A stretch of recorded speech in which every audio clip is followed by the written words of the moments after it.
Shalom, selamat malam Bu. Perkenalkan, nama saya Pranul Bantobing dengan NIM 2001040551. Beradanya saya di sini untuk memenuhi penugasan dari Bu Ruslan Pardosi dengan mata kuliah Manajemen Kurikulum.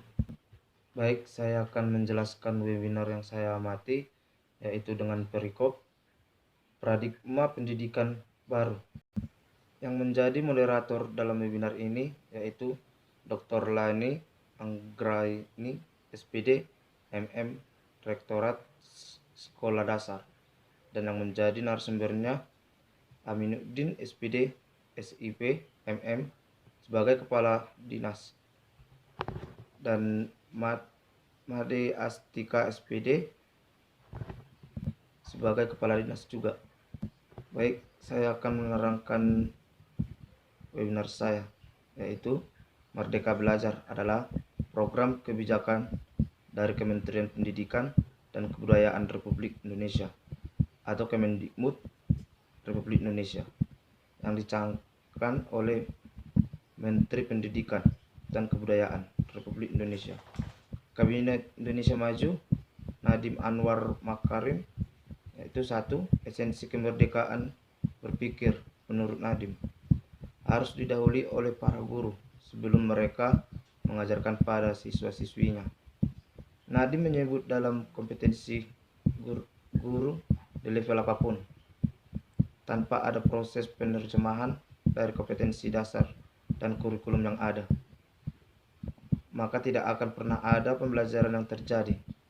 Pada tahun mendatang, sistem pengajaran juga akan berubah dari yang awalnya bernuansa di dalam kelas menjadi di luar kelas. Nuansa pembelajaran akan lebih nyaman karena murid dapat berdiskusi lebih dengan guru, belajar dengan outing kelas dan tidak akan mendengarkan penjelasan guru, tetapi lebih membentuk karakter peserta didik yang berani, mandiri, cerdik dalam bergaul, beradab, sopan, berkompetensi, dan tidak hanya mengandalkan sistem perangkat atau ranking yang menurut beberapa survei hanya meresahkan anak dan orang tua saja, karena sebenarnya setiap anak memiliki bakat dan kecerdasannya dalam bidang masing-masing. Nantinya akan terbentuk para pelajar yang sigap kerja dan kompeten serta berbudi luhur dan lingkungan masyarakat. Merdeka Belajar juga mendukung banyak inovasi dalam dunia pendidikan, terutama kemajuan sebagai lembaga pendidikan, termasuk sekolah ataupun madrasah, dengan membentuk pula kompetensi guru. Guru penggerak yang merdeka dalam mengajar, tahu akan kebutuhan murid-muridnya sesuai lingkungan dan budaya siswa tersebut. Yang kedua, mengingat Indonesia memiliki banyak suku, adat istiadat, dan budaya, tata krama dan etika pada suatu daerah tentunya berbeda. Justru perbedaan yang ada membuat kita saling kenal mengenal dan menjadi bangsa makmur dengan menghargai perbedaan yang ada. Gotong royong sudah menjadi warisan terpuji leluhur secara turun-menurun.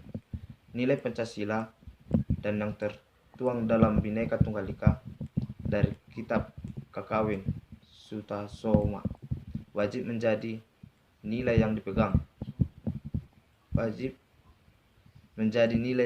bersama oleh seluruh masyarakat Indonesia, termasuk para pelajar. Yang ketiga, peran guru sebagai pendidik yang ditugaskan untuk mendidik, mengajar, mengarahkan, melatih, menilai, dan mengevaluasi peserta didik. Oleh karena itu, guru harus mampu mengidentifikasi bakat setiap siswanya supaya dapat memberikan pengarahan dan mengengkangnya sesuai dengan bakat dan minat yang dimiliki. Setiap anak memiliki bakat dan kepribadian yang berbeda, sehingga mendidik anak merupakan hal yang menarik dan unik. Yang kelima yaitu sesuai dengan arahan Presiden Republik Indonesia, yaitu Joko Widodo, untuk membentuk sumber daya manusia yang maju dalam rangka Indonesia Emas 2024. Maka diperlukan sumber daya manusia yang mempunyai dalam bidang pendidikan atau SDA. Manusia unggul, beretika, bermoral, menguasai bidang keilmuan sesuai dengan bakat dan minat yang ada pada pribadi masing-masing. Manusia Indonesia yang beragam, terutama pada berbagai disiplin ilmu, termasuk sains, teknologi, seni, dan bahasa. Yang keenam yaitu, maka dalam mendukung hal tersebut, penguasaan keterampilan juga diperlukan, terutama generasi muda Indonesia, untuk memakmurkan kebutuhan rakyat dari suatu bangsa, bukan hanya dari segi materi, namun lebih memaknai akan pentingnya ilmu dan pengalaman hidup. Berbagai pengalaman hidup tersebut peserta didik mempunyai banyak keterampilan atau multi talenta yang dianjurkan dipelajari oleh muda-mudi Indonesia agar dapat mencapai pribadi yang tidak hanya berilmu, namun mengerti, terampil, menghargai perbedaan, kritis, dan mudah menyelesaikan masalah, terutama dalam dunia kerja, bermasyarakat, dan bernegara. Nadiem membuat kebijakan Merdeka Belajar bukan tanpa alasan. Pasalnya, penelitian PISA tahun 2019 menunjukkan hasil penilaian pada siswa Indonesia hanya menduduki posisi ke-6 dari bawah untuk bidang matematika dan literasi. Indonesia menduduki posisi ke-74 dari 79 negara. Menyikapi hal itu, Nadiem pun membuat gebrakan penilaian dalam kemampuan minimum meliputi literasi, numerasi, survei karakter, dan survei lingkungan belajar. Literasi bukan hanya mengukur kemampuan membaca, tetapi juga kemampuan menganalisis isi bacaan, beserta memahami konsep di baliknya. Untuk kemampuan numerasi yang dinilai bukan pelajaran matematika, tetapi penilaian terhadap kemampuan siswa dalam menerapkan konsep numerik dalam kehidupan nyata. Sosialnya pun tidak, tetapi membutuhkan penalaran.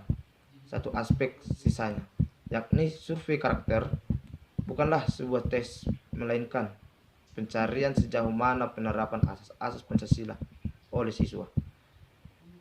Yang berikutnya, konsep merdeka belajar ala Nadiem Makarim terdorong karena keinginannya menciptakan suasana belajar yang bahagia tanpa dibebani dengan pencapaian skor atau nilai tertentu. Pokok-pokok kebijakan Kemendikbud Republik Indonesia tertuang dalam paparan Mendikbud Republik Indonesia di hadapan para kepala dinas pendidikan provinsi, kabupaten, kota se-Indonesia, Jakarta, 11 Desember 2019. Demikian dengan webinar yang saya jelaskan tadi. Jika ada perkataan dan kata-kata lain, saya minta maaf. Terima kasih. Shalom.